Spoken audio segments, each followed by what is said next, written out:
चोल वंश के संस्थापक थे विजयालय। चोल वंश के संस्थापक थे विजयालय। इस वंश की राजधानी तंजावुर थी। चोल वंश की राजधानी तंजावुर थी। इस वंश के शासक राजराज प्रथम ने पहली बार श्रीलंका पर आक्रमण किया। तो श्रीलंका पर पहली बार आक्रमण चोल वंश के राजा राजराज प्रथम ने की थी। इस साम्राज्य का सर्वाधिक विस्तार राजेंद्र प्रथम के शासनकाल में हुआ था। तो चोल वंश का जो विस्तार था राजेंद्र प्रथम के शासनकाल में सर्वाधिक हुआ। राजेंद्र प्रथम ने गंगैकोंड चोल की उपाधि धारण की थी। तो राजेंद्र प्रथम ने गंगैकोंड चोल की उपाधि धारण की थी। स्थानीय स्वशासन इस वंश की प्रमुख विशेषता थी। स्थानीय स्वशासन चोल वंश की प्रमुख विशेषता थी। आगे देखेंगे, प्रसिद्ध नटराज मूर्ति का संबंध इसी वंश से है। तो प्रसिद्ध नटराज मूर्ति का संबंध जो है चोल वंश से है। राष्ट्रकूट वंश के संस्थापक दंती दुर्ग थे। राष्ट्रकूट वंश के संस्थापक दंती दुर्ग थे। इस वंश की राजधानी मानियाखेट थी। राष्ट्रकूट वंश की राजधानी मानियाखेट थी, जिसके संस्थापक दंती दुर्ग थे। इस वंश के प्रमुख शासक कृष्ण प्रथम, कृष्ण द्वितीय, अमोघ वर्ष हैं। तो राष्ट्रकूट वंश के प्रमुख शासक जो हैं कृष्ण प्रथम, कृष्ण द्वितीय, अमोघ वर्ष हैं। एलोरा के प्रसिद्ध कैलाश मंदिर का निर्माण कृष्ण प्रथम ने करवाया था। तो एलोरा मंदिर का निर्माण किसने करवाया था? कृष्ण प्रथम के द्वारा करवाया गया था। आगे देखेंगे, त्रिपक्षीय संघर्ष में इस वंश के शासक ध्रुव ने कन्नौज पर अधिकार करने हेतु पाल वंश तथा प्रतिहार वंश के शासकों को पराजित किया था। तो त्रिपक्षीय संघर्ष में इस वंश के शासक ध्रुव ने कन्नौज पर अधिकार करने हेतु पाल वंश तथा प्रतिहार वंश के शासकों को पराजित किया था। प्रसिद्ध कन्नड़ पुस्तक कविराज मार्ग की रचना अमोघ वर्ष के ने किया था। तो कविराज मार्ग की रचना किसने की थी? अमोघ वर्ष ने की थी, जो कन्नड़ पुस्तक है। आगे देखेंगे, पाल वंश के संस्थापक गोपाल थे। पाल वंश के संस्थापक गोपाल थे। इस वंश की राजधानी मुंगेर जो बिहार में है थी। इस वंश की राजधानी मुंगेर में थी। प्रसिद्ध ओदंतपुरी विश्वविद्यालय की स्थापना गोपाल ने की थी। तो ओदंतपुरी विश्वविद्यालय की स्थापना गोपाल के द्वारा की गई थी। इस वंश के शासक देवपाल ने ओदंतपुरी में बौद्ध मठ का निर्माण करवाया था। तो देवपाल के द्वारा ओदंतपुरी में बौद्ध मठ का निर्माण करवाया गया था। देवपाल ने जावा के शैलेंद्र वंशीय शासक बालपुत्र देव के अनुरोध पर नालंदा में बौद्ध विहार के निर्माण हेतु 5 गांव दान में दिए थे। तो शैलेंद्र वंशीय शासक बालपुत्र देव के अनुरोध पर नालंदा में बौद्ध विहार के निर्माण हेतु 5 गांव दान में दिए थे देवपाल ने। आगे देखेंगे, गीत गोविंद के लेखक जयदेव किसके दरबार में थे? तो लक्ष्मण सेन के दरबार में गीत गोविंद के लेखक जयदेव लक्ष्मण सेन के दरबार में थे। लोहार वंश का संस्थापक संग्राम राज था। लोहार वंश का संस्थापक संग्राम राज था। प्रसिद्ध राजतरंगिणी की रचना कल्हन के द्वारा की गई थी।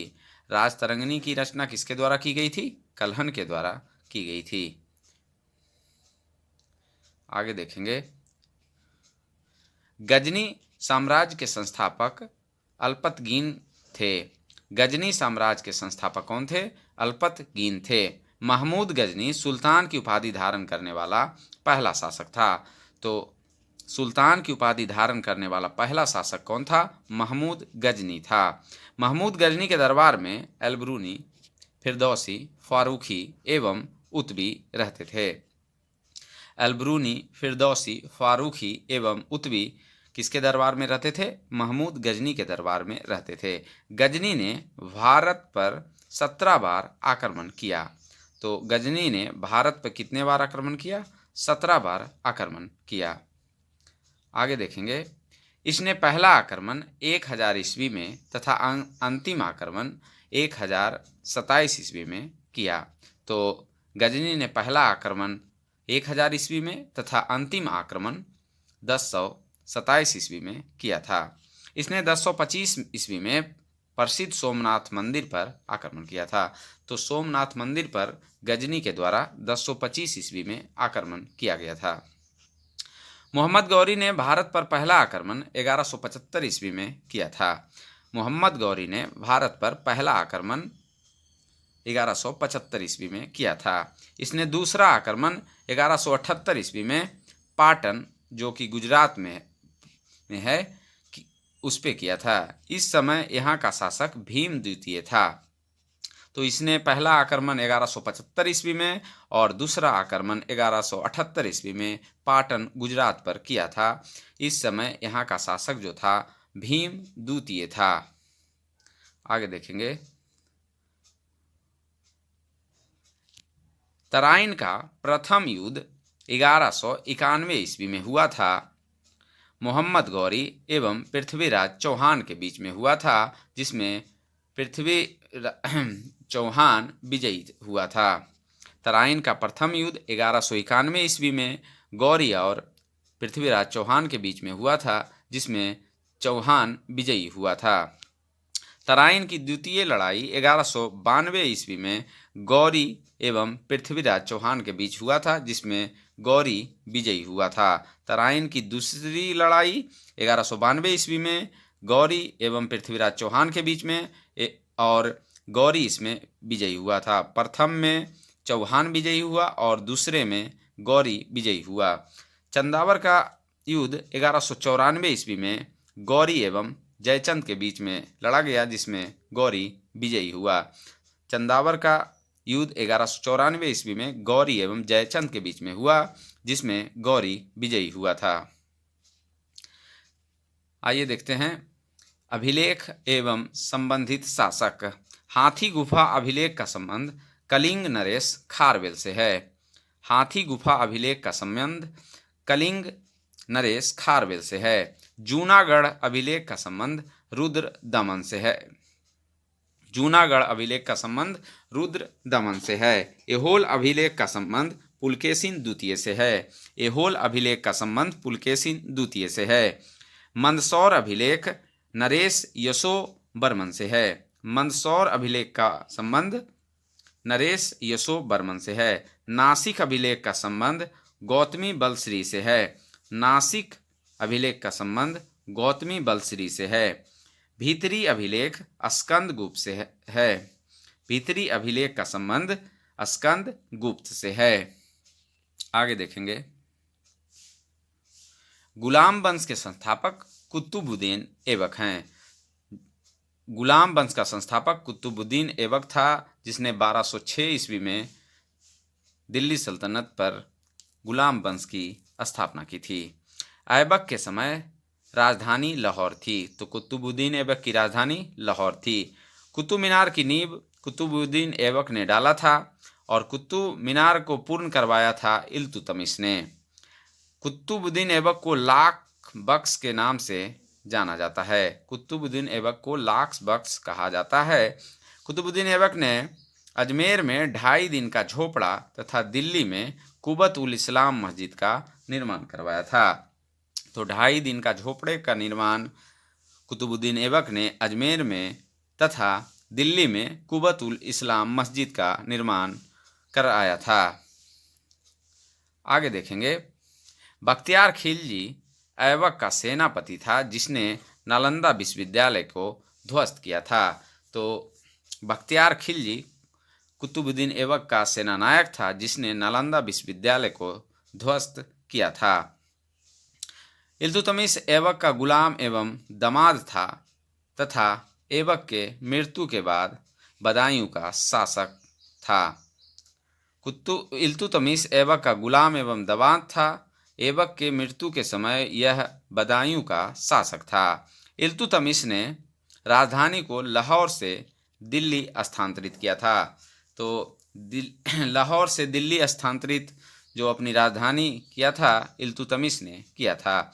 इल्तुतमिश पहला शासक था जिसने सुल्तान पद को वैधानिक स्वीकृति बगदाद के खलीफा से प्राप्त की थी। तो इल्तुतमिश के द्वारा सुल्तान पद की वैधानिक स्वीकृति बगदाद के खलीफा से प्राप्त की थी।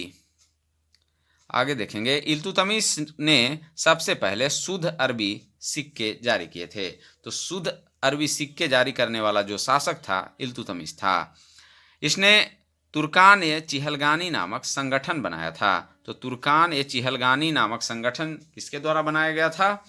इल्तुतमिश के द्वारा बनाया गया था। इक्ता प्रणाली की शुरुआत इल्तुतमिश के द्वारा की गई थी। इक्ता प्रणाली की शुरुआत इल्तुतमिश के द्वारा की गई थी। इल्तुतमिश द्वारा किए गए संगठन तुर्कान ए चिहलगानी का विनाश किसने किया था? तो बलबन ने किया था। तुर्कान ए चिहलगानी का विनाश किसने किया था? तो बलबन ने किया था। इसने राज दरबार में सिजदा एवं पैबोस प्रथा की शुरुआत की थी। तो सिजदा एवं पैबोस प्रथा की शुरुआत बलबन के द्वारा किया गया था। इसने अपने विरोधियों के प्रति लौह एवं रक्त की नीति अपनाई थी। तो लौह एवं रक्त की नीति किसके द्वारा अपनाई गई थी? बलबन के द्वारा अपनाई गई थी। आगे देखेंगे, नसीरुद्दीन मोहम्मद ने बलबन को उलूग खां की उपाधि दी थी। तो उलूग खां की उपाधि बलबन को किसने दिया था? नसीरुद्दीन मोहम्मद ने दिया था। नसीरुद्दीन मोहम्मद एकमात्र सुल्तान था जो टोपी सीकर अपना जीवन यापन करता था। तो टोपी सीकर जीवन यापन करने वाला जो राजा था नसीरुद्दीन मोहम्मद एकमात्र सुल्तान था। आगे देखेंगे, खिलजी वंश के संस्थापक जलालुद्दीन फिरोज खिलजी। खिलजी वंश की स्थापना किसने की? तो जलालुद्दीन फिरोज खिलजी के द्वारा किया गया था। अलाउद्दीन खिलजी के समय इस वंश का सर्वाधिक विस्तार हुआ। तो सर्वाधिक विस्तार जो हुआ था अलाउद्दीन खिलजी के समय हुआ था। खिलजी वंश का संस्थापक जलालुद्दीन फिरोज खिलजी था। अलाउद्दीन खिलजी ने पहली बार सैनिकों को नगद वेतन देने की प्रथा शुरू की एवं अस्थायी सेना की नींव रखी। तो पहली बार सैनिकों को नगद वेतन किसने दिया था? अलाउद्दीन खिलजी के द्वारा दिया गया।